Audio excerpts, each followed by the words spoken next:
Bismillahirrahmanirrahim. So we are going to study chapter 28. Somewhere it is chapter 29, 23 भी कुछ books में है. Basic macroeconomic relationship. इसमें हम बहुत सारी चीजें नई आपके लिए हैं जो पढ़ेंगे, तो आपको फोकस करना पड़ेगा इनके ऊपर. इसमें हम ये देखेंगे कि अगर इनकम में चेंजेस आती हैं तो उसकी वजह से कंजम्पशन और सेविंग पे क्या असर पड़ता है. इसी तरह से हम ये भी देखेंगे कि वो कौन से फैक्टर्स हैं अदर देन इनकम. आपने ऊपर देखा कि how changes in income affect consumption and saving. तो लेकिन इसके अलावा हम कुछ और फैक्टर्स भी देखेंगे other than income which affect consumption as well as saving. हम ये भी एक्सप्लेन करेंगे कि रियल इंटरेस्ट रेट इन्वेस्टमेंट को कैसे अफेक्ट करता है, और हम ये आइडेंटिफाई करेंगे and explain factors other than real interest rate which affect investment. और हम ये भी एक्सप्लेन करेंगे हाउ चेंजेस इन इन्वेस्टमेंट और one of the other components of total spending can increase और decrease real GDP by multiple amount. तो ये दो पार्ट्स में हम इसको कवर करेंगे इस चैप्टर को. तो आज का मैं वो शेयर कर दूंगा. ऑलरेडी मैंने शेयर किया था, वो पूरे चैप्टर का था, लेकिन समझाने के लिए मैंने और बहुत सारी चीज़ें ग्राफ्स वगैरह ऐड किए हैं. तो फर्स्ट पार्ट आज हम ये रिकॉर्डेड भी आपको मिल जाएगा और साथ में इसका पीपीटी भी मिल जाएगा. तो इनकम, कंजम्पशन एंड सेविंग, इनके क्या रिलेशनशिप्स हैं. और आपको ये पता है हम मैक्रो इकोनॉमिक लेवल पे ओवरऑल एक कंट्री के, एक नेशन की इनकम, कंजम्पशन और सेविंग के हवाले से बात करेंगे. तो ceteris paribus, other things remaining same, relationship between income and consumption is one of the best established relationships in macroeconomics. तो मैक्रो इकोनॉमिक में इनकम और कंजम्पशन का रिलेशनशिप, ये बहुत सारे रिलेशनशिप्स जो मैक्रो इकोनॉमिक्स में होते हैं उनमें से एक जो वेल एस्टेब्लिश्ड है, जिसके ऊपर लोगों को बड़ी अच्छी तरह से यकीन है, लोग इसको बड़ी अच्छी तरह से समझते हैं, इनकम और कंजम्पशन का रिलेशनशिप, और ये मैक्रो इकोनॉमिक होता है. तो हम इसको एग्जामिन करने के साथ साथ we will also examine relationship between income and saving. तो ये अल्टरनेटिव है. इनकम और कंजम्पशन का रिलेशनशिप जब हम देख रहे होते हैं तो साथ में सेविंग खुद ब खुद आ जाती है. तो सेविंग का रिलेशनशिप वो आ ही जाना है जब हम कंजम्पशन की बात कर रहे होंगे. इनकम, कंजम्पशन और सेविंग आप इसमें देखेंगे भी, तो कंजम्पशन और सेविंग का भी बहुत सारा लिंक है, इनकम और कंजम्पशन का भी बहुत सारा लिंक है, इनकम और सेविंग का भी आपस में बहुत सारा रिलेशनशिप है. तो कंजम्पशन और सेविंग क्या है, ये एक दूसरे का उलट है, लेकिन कंजम्पशन के लिए भी और सेविंग के लिए भी आपके पास इनकम का होना ज़रूरी है. अगर इनकम नहीं है तो ना आप कंजम्पशन कर सकते हैं ना आप सेविंग कर सकते हैं. तो प्राइमरी जो डिटर्मिनेंट है इनकम का, यानी कंजम्पशन का एंड सेविंग का, वो है disposable income. Primarily consumption and saving आप देख रहे हैं. तो सेविंग क्या है और कंजम्पशन क्या है. सेविंग की मैं आपके सामने part of disposable, disposable income क्या होती है, after tax income not consume, तो ये सेविंग है. आपकी जेब में आने वाले पैसों में से जो पैसे कंज्यूम नहीं होते वो आपकी सेविंग है, और जो कंज्यूम हो जाते हैं वो आपकी कंजम्पशन है.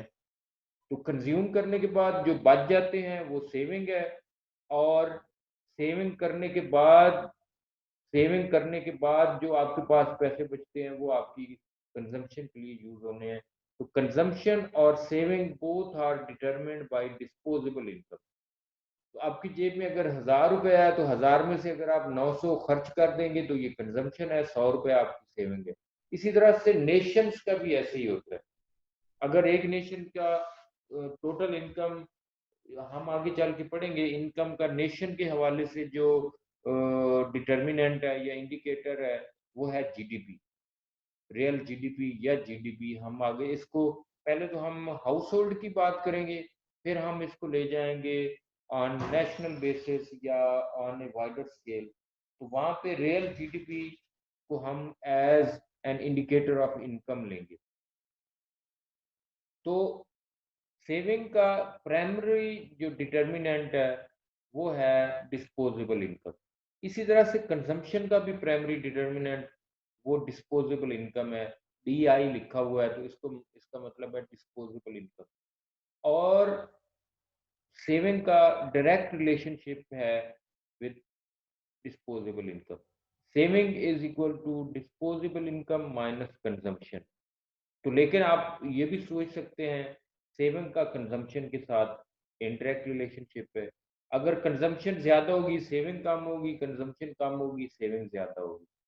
सेविंग ज्यादा होगी तो कंजम्पशन कम हो सकती है, सेविंग कम होगी तो कंजम्पशन, लेकिन जो सेविंग है वो कंजम्पशन पे डिपेंड करती है।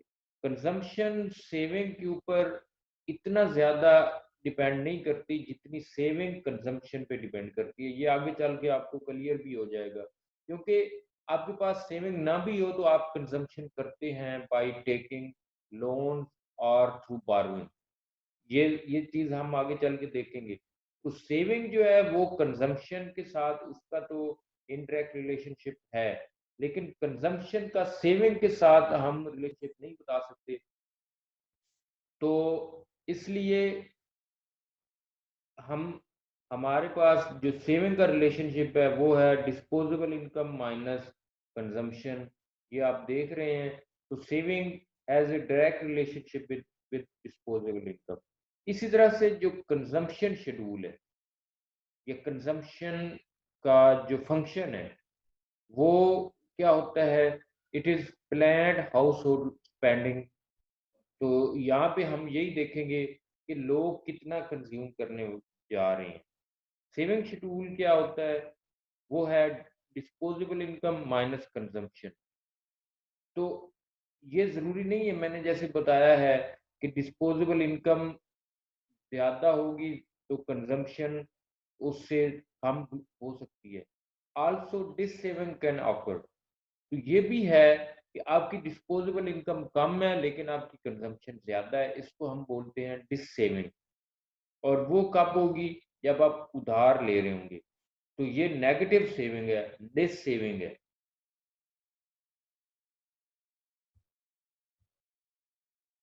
ये है, ये दोनों सेविंग एंड कंजम्पशन शेड्यूल्स आपके सामने हैं। ये ग्राफ है अमेरिका का 2014 1993 से 2015 तक का डाटा है।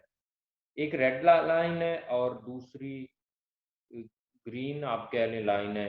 जो रेड लाइन है वो आपकी शो करती है एक बेंचमार्क को, या इक्वल डिस्ट्रीब्यूशन, या जहाँ पे consumption is equal to disposable income. जितनी डिस्पोजेबल इनकम है उतनी ही कंजम्पशन। तो C is equal to D I आपने लिखा हुआ है। 45 डिग्री रेफरेंस लाइन जो रेड लाइन है, ये जो डायगोनल को आपस में लिंक कर रही है, इसको हम बोलते हैं reference line. C is equal to disposable income. तो ये एक रेफरेंस लाइन है जो ये शो करती है, मसलन आप 4000 पे देखें तो वर्टिकल एक्सिस पे हमारे पास कंजम्पशन है, हॉरिजॉन्टल एक्सिस पे हमारे पास डिस्पोजेबल इनकम है। तो 4000 अगर हमारी डिस्पोजेबल इनकम है तो रेड लाइन के ऊपर देखें तो 4000 ही कंजम्पशन है। तो सेविंग कितनी है, इज इक्वल टू जीरो। 6000 पे जितनी डिस्पोजेबल इनकम है उतनी ही कंजम्पशन है। तो ये रेड लाइन रेफरेंस लाइन है जो शो करती है आपकी disposable income is equal to consumption. हाँ, लेकिन अगर कोई सेविंग होगी तो वो इसमें पॉजिटिव सेविंग भी हो सकती है, नेगेटिव डिस सेविंग भी हो सकती है। तो ये जो ग्रीन लाइन है, ये इसका distance between red line and green line, ये क्या शो करती है? सेविंग को। और जो आपकी रेड लाइन से हॉरिजेंटल एक्सिस तक का जो डिस्टेंस है, वो आपकी कंजम्पशन को शो कर रही है। और हॉरिजेंटल एक्सिस से ग्रीन लाइन तक का जो डिस्टेंस है, वो आपकी जो एक्चुअल कंजम्पशन है, ये एक्चुअल कंजम्पशन को शो कर रहा है। और जो रेड लाइन है, वो पोटेंशियल कंजम्पशन है। लेकिन आप अगर ग्रीन लाइन पे आके रुक जाते हैं, तो जो डिस्टेंस है between green line and red line, तो वो क्या होगी आपकी? वो सेविंग होगी। तो ये सी है ग्रीन लाइन, और जो रेड लाइन है, वो है रेफरेंस लाइन, जहाँ पे आपकी consumption is equal to disposable income. तो जो डिफरेंस होगा इन दोनों लाइंस में, वो आपकी सेविंग के बराबर होगा। तो आप इस ग्राफ में देख सकते हैं। तो इसलिए हाँ, ये है कंजम्पशन शेड्यूल या कंजम्पशन फंक्शन। ये क्या शो करता है? It reflects the direct consumption and disposable income relationship. ये जो कंजम्पशन शेड्यूल है, ये कंजम्पशन फंक्शन है, ये शो करता है आपकी डिस्पोजेबल इनकम और कंजम्पशन के दरमियान रिलेशनशिप।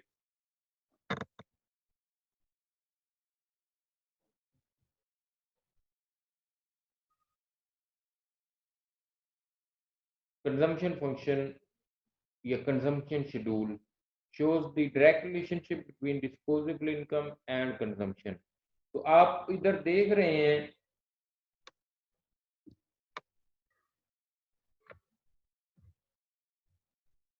ये 7 कॉलम्स हैं। तो level of output and income, GDP, जो डिस्पोजेबल इनकम को आप फर्ज कर लें, वो शो कर रहा है। ऊपर लिखा हुआ भी है, ये बिलियंस हैं। तो disposable income of an individual और ए नेशन। इंडिविजुअल के लिए वो डिस्पोजेबल इनकम वो थोड़ी अमाउंट होगी, लेकिन अगर आप पूरे नेशन की डिस्पोजेबल इनकम को आप ऐड कर लेते हैं, तो वो क्या बन जाता है? जीडीपी। तो पहला कॉलम आपकी इनपुट इनकम को शो कर रहा है, या डिस्पोजेबल इनकम आप कह लें। दूसरा कॉलम सी, वो कंजम्पशन को शो कर रहा है। तीसरा कॉलम, वो आपकी सेविंग को शो कर रहा है, जब आप इनकम में से कंजम्पशन को माइनस कर देते हैं। तो ये क्या शो करता है? आपकी सेविंग को शो करता है। तो आप देख लें, पहला अगर आप देखें, पहली रो 370 आपका जीडीपी है और कंजम्पशन 375 है। तो सेविंग कितनी है? ये -5 है, यानी डिस सेविंग है। इससे आगे आप चले जाएं, 390 आपका जीडीपी हो गया है और आपकी कंजम्पशन भी 390 है। तो ये है ब्रेक इवन, यहाँ पे आपका disposable income is equal to consumption, तो इसको हम बोलते हैं ब्रेक इवन। तीसरे पे आप 410 आपकी इनकम है और आपकी कंजम्पशन 405 है। तो जो $5 हैं, वो आपकी सेविंग है। तो ये आप देख रहे हैं, जैसे जैसे इनकम बढ़ रही है, आपकी सेविंग भी बढ़ती जा रही है। तो इसका मतलब है कि there is a direct relationship between income and saving. और साथ में अगर आप देखें, इनकम का कंजम्पशन के साथ कैसा रिलेशनशिप है, तो वो भी पॉजिटिव है। जैसे जैसे इनकम बढ़ रही है, डिस्पोजेबल इनकम या जीडीपी, तो आपकी कंजम्पशन भी बढ़ रही है। इसके बाद ये चीजें, चार अगले जो कॉलम्स हैं, वो शो करते हैं average propensity to consume, average propensity to save, marginal propensity to consume, marginal propensity to save. Average propensity to consume क्या है? वो आप जब आप दूसरे कॉलम को पहले कॉलम पे आप डिवाइड कर देते हैं, तो ये क्या होती है? ये है आपकी amount of consumption per unit या पर level of income. Disposable income आपके सामने है, जीडीपी या डिस्पोजेबल इनकम। एपीसी क्या होती है? Average propensity to consume. तो amount of consumed income relative to total income. तो ये है average propensity to consume. Average propensity to save क्या होती है? Amount of saved income relative to या विद रेफरेंस टू या divided by the total income. ये होगी एवरेज प्रोपेंसिटी टू सेव। आपके सामने है, तीसरे कॉलम को एक पे हम डिवाइड कर देंगे पहले कॉलम पे, तो ये average APS, APC, APS. Marginal propensity to consume क्या है? ये है change in consumption due to change in income. और मार्जिनल प्रोपेंसिटी टू सेव क्या है? Change in saving due to change in income. और इनकम मैं आपको बता रहा हूँ, इनकम का मतलब है डिस्पोजेबल इनकम, टैक्स देने के बाद वाली इनकम। क्योंकि अगर आप टैक्स को साथ रखेंगे तो फिर मसला रहेगा। टैक्स पे करने के बाद जो आपके पास इनकम होती है वो डिस्पोजेबल इनकम है। ये चीजें हम आगे चल के बड़ी डिटेल में भी पढ़ेंगे, लेकिन फिलहाल मैं आपको ये बता दूं कि एवरेज प्रोपेंसिटी टू कंज्यूम तो मैंने आपको बता दी है। फर्ज करें आपकी इनकम है 100 रुपए और आपकी कंजम्पशन है 50 रुपए, तो एवरेज प्रोपेंसिटी टू कंज्यूम क्या होगी? 50 डिवाइडेड बाई 100, तो 0.5। इसका मतलब क्या है 0.5 का? कि आप 1 रुपए में से ऑन एन एवरेज 0.5 यानी 50 पैसे खर्च कर जाते हैं। जब आप एक, तो ये एपीसी हमें एपीसी बताती है कि 1 रुपया अगर आपके पास होगा, एक नेशन के पास अगर 1 बिलियन होगा, तो उसमें से 500 मिलियन वो कंज्यूम कर जाएंगे। अच्छा, 500 मिलियन अगर उन्होंने कंज्यूम कर लिया है, तो बाकी 500 मिलियन किधर जाएगा? वो सेव हो जाएगा। तो इसका उलट अगर हम ले लेते हैं एवरेज प्रोपेंसिटी टू कंज्यूम का, तो वो होता है एवरेज प्रोपेंसिटी टू सेव। तो आप अगर आप सेविंग का देखें, मैंने जैसे कहा कि आपके पास एक 100 रुपया आया है, 100 में से आपने 50 खर्च कर दिए, तो एपीसी कितना होगा? 0.5। 0.5 का मतलब है कि आप आधे खर्च कर जाएंगे और आधे फिर क्या होंगे? वो सेव हो जाएंगे। तो एपीएस कितना होगा? वो भी 50 होगा। पॉइंट यानी 0.5, 100 में से 50 खर्च कर लिया तो 50 क्या होगा? वो सेव हो जाएगा। ये एपीसी और एपीएस है। एमपीसी और एमपीएस क्या है? ये हैं कि आपकी इनकम में अगर चेंजेस आती हैं, तो जो चेंज अमाउंट की फ्रैक्शन है उसमें से आप कितना कंज्यूम करेंगे। मसलन आपकी इनकम 20,000 पर मंथ से 30,000 पर मंथ हो जाती है, तो जो आपकी इनकम में 10,000 का इजाफा हुआ है, उसमें से आप कितने कंज्यूम करने कितने चांसेस हैं कि 10,000 में से कितने परसेंट या कितने पैसे आप खर्च कर जाएंगे। तो 20 में आप 10,000 का इंक्रीज हुआ है या चेंज आई है, तो 10,000 में से अगर आप 5,000 खर्च कर जाते हैं, तो आपकी एमपीसी कितनी होगी? वो भी 0.5 होगी। यानी आपको जितने एडिशनल पैसे मिलेंगे उसमें से आपने आधे फौरन ही खर्च कर जाने हैं। महीने के अंदर अंदर आपने उस 10,000 में से 5,000 आपने खर्च कर जाने हैं और 5,000 सेव होगा। हालांकि 10,000 आपको एडिशनल इनकम मिली है, उसमें से आपने 5,000 खर्च कर दिए और महीने के एंड पे आपके पास कितने बचे हुए हैं? सिर्फ 5,000। पहले आप 20,000 में से सारे आप खर्च कर रहे हैं, 20,000 में से आपकी सेविंग नहीं थी, आप जितना था सारा कुछ आप कंज्यूम कर रहे थे। तो एपीसी तो 100% थी, एपीएस वो जीरो था, 20,000। अगले महीने आपकी पे में 10,000 का इंक्रीज हुआ है, तो क्या चांसेस हैं, कितने चांसेस हैं कि वो 10,000 का 10,000 अगले महीने के एंड पे बचा हुआ होगा? तो बहुत कम चांसेस हैं।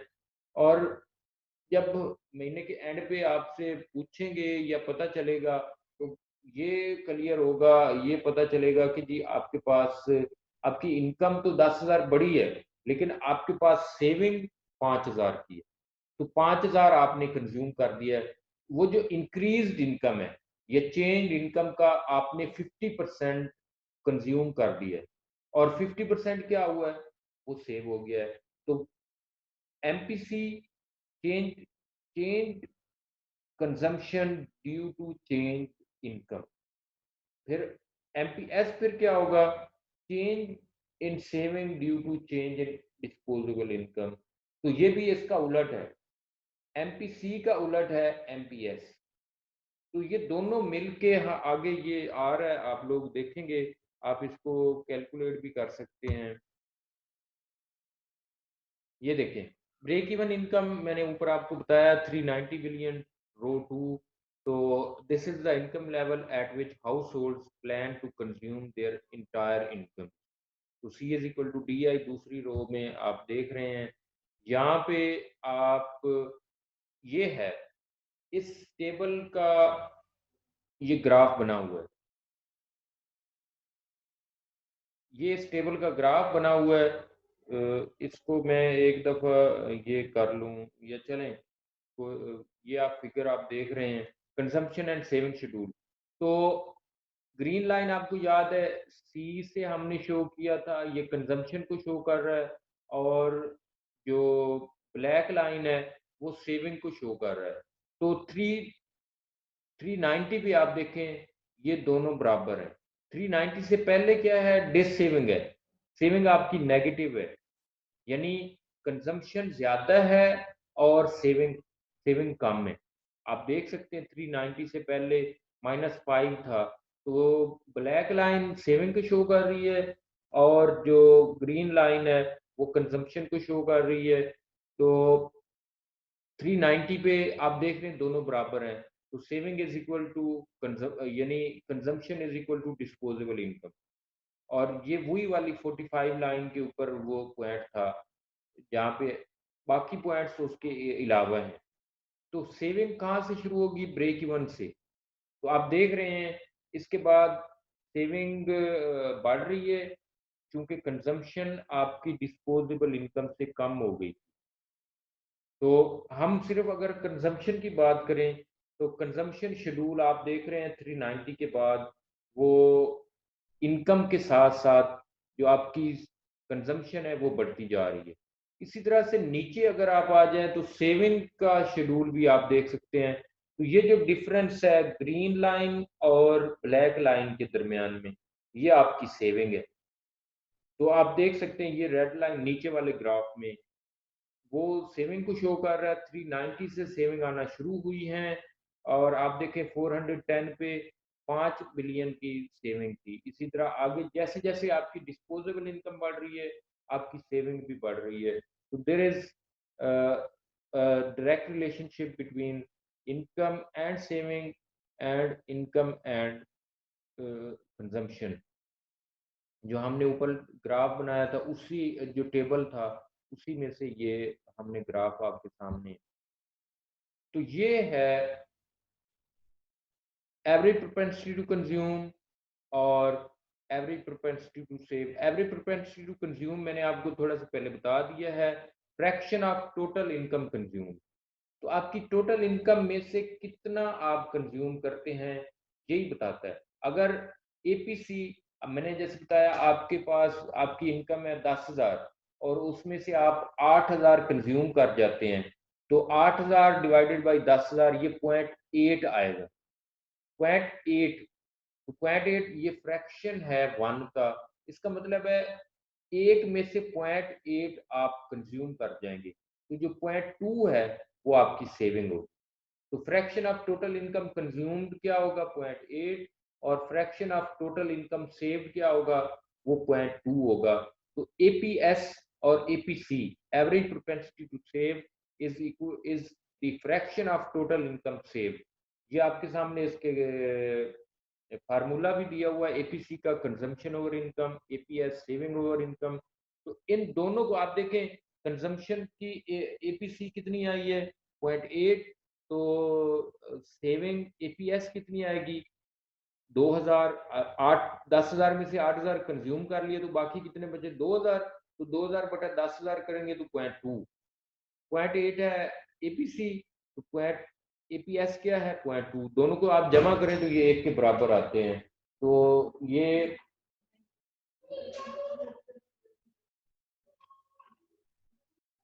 दोनों एक के बराबर आएंगे। एक फ्रैक्शन एक का कितना हिस्सा आप सेव कर रहे हैं और कितना हिस्सा कंज्यूम कर रहे हैं। ये आपके सामने एक ग्राफ है, ये शो कर रहा है APCs in 2014 of different countries, average propensity to consume of different countries. तो आप देखें कनाडा 95% से भी ज़्यादा वो कंज्यूम कर जाता है। तो इसका मतलब क्या है, उनकी एपीसी बहुत ज़्यादा है और एपीएस बहुत थोड़ी है। एपीसी शायद 97% है, तो एपीएस 0.03 यानी 3%। 97% कंज्यूम करते हैं, 3% सिर्फ सेविंग है। यूनाइटेड स्टेट्स, ये 2014 का डाटा है, उनकी तकरीबन 95% 96% है एपीसी, तो 4% सिर्फ सेविंग है। कोरिया को देख लें तो तकरीबन ये बनते हैं 92-93% से कंजम्पशन है, बाकी सेविंग है। नीदरलैंड्स ये 92%, ऑस्ट्रेलिया तकरीबन 91%, स्वीडन 85% कंजम्पशन एपीसी है, और स्विट्जरलैंड देखें तो ये 82%। तो 82% एपीसी है, तो इसका मतलब है 18% वो सेव करते हैं। तो यहाँ से आपको आइडिया हो सकता है कि एपीसी क्या होती है और एपीएस क्या होते हैं। अब मार्जिनल प्रोपेंसिटीज, जैसे मैंने आपको बताया एमपीसी और एमपीएस, तो ये है मार्जिनल प्रोपेंसिटी टू कंज्यूम क्या है, proportion of change in income consume. तो जो इनकम में चेंज आती है उसका कितना हिस्सा आप कंज्यूम करते हैं। इसी तरह से एमपीएस क्या है, proportion of change in income saved. तो मैंने आपको बताया है APC is inverse of APS. मसलन एपीएस एपीसी वो 0.8 है जो हमने किया था कंजम्पशन ओवर इनकम। तो कंजम्पशन का उलट क्या है, वो सेविंग है, उसको आप इनकम पे डिवाइड कर देंगे तो वो एपीएस आ जाएगा। इसी तरह से MPC is marginal propensity to save, वो proportion of change in income save. जो आपकी इनकम चेंज हुई है, 10,000 मैंने जैसे आपको एग्जांपल दी थी, 10,000 में से 5,000 आपने खर्च कर दिया, तो 5,000 आपने सेव कर लिया। तो saving from changed income divided by the changed income. तो 10,000 इजाफा हुआ इनकम में, उसमें से 5,000 आपने सेव कर लिए, 5,000 आपने कंज्यूम कर लिया। तो 5,000 डिवाइडेड बाई 10,000। तो एमपीसी भी 0.5 है, एमपीएस भी 0.5 है। इन दोनों को आप ऐड अप करें तो ये एक के बराबर आएंगे। तो अगर एमपीसी है 0.7, तो एमपीएस कितनी होगी, आप 1 माइनस 0.7 करें तो एमपीएस इज इक्वल टू 0.3। तो दोनों मिल के ये बन जाएंगी एक के बराबर। मसलन ऊपर जो टेबल है रो 6 में अगर आप जाएं तो APC is equal to 450 divided by 470 which is equal to 0.96। ये एपीसी है। तो फिर एपीएस कितनी होगी, वो 0.04 होगी।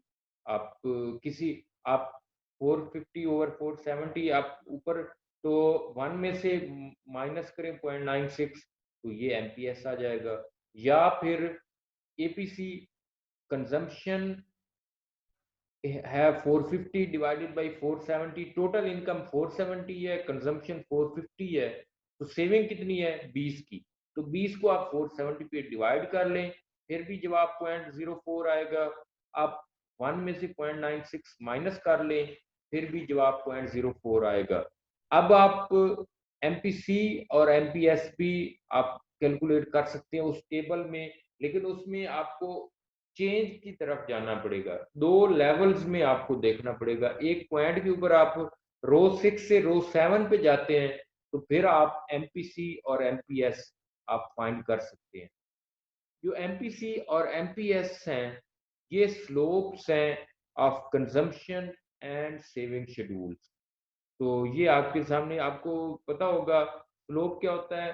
Change in dependent variable due to change in independent variable. तो हमारे पास इंडिपेंडेंट वेरिएबल इनकम है, डिस्पोजेबल इनकम है, और डिपेंडेंट वेरिएबल सेविंग है या कंजम्पशन है। तो अगर एक यूनिट चेंज हमारी इनकम में आती है, तो यही नहीं बता रहा एमपीसी और एमपीएस, आपके सामने एमपीसी और एमपीएस मिल के, दोनों मिल के एक के बराबर होती हैं। तो अगर इनकम में एक यूनिट का चेंज आए, तो कंजम्पशन में कितनी चेंज आएगी और सेविंग में कितनी चेंज आएगी, तो ये हमें पता चल जाता है फ्रॉम एमपीसी और फ्रॉम एमपीएस। और यही फिर स्लोप्स हैं। जो एमपीसी है वो स्लोप है कंजम्पशन शेड्यूल का, और जो एमपीएस है वो स्लोप है सेविंग शेड्यूल का। ये देखें, हमारी जो डिस्पोजेबल इनकम है उसमें चेंज आई है। ये किसी लेवल के ऊपर है कि आपकी इनकम में जो चेंज आई है वो 5, आपकी सेविंग में $5 की चेंज है, और आपकी जो डिस्पोजेबल इनकम है उसमें चेंज आई थी $20 की। तो एमपीएस कितना होगा? 5/20।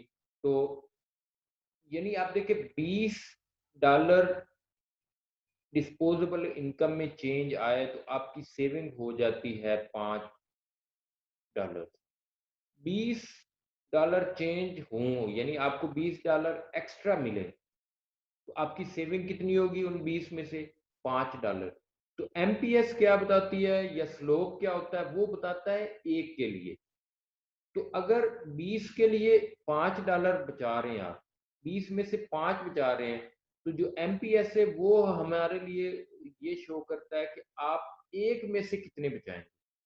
तो 5 को 20 पे डिवाइड करें, 0.25, यानी अगर आपकी इनकम $1 बढ़ेगी तो आपकी सेविंग में 0.25 का इजाफा होगा। अब इसी से हम एमपीसी निकाल सकते हैं, वो 0.75 आनी है। आप देख सकते हैं $20 बढ़े हैं, उसमें से $5 आपने सेव किए हैं, तो इसका मतलब है $15 किधर गए? वो कंज्यूम हो गए। तो 15/20, और ये 75 के बराबर होगा।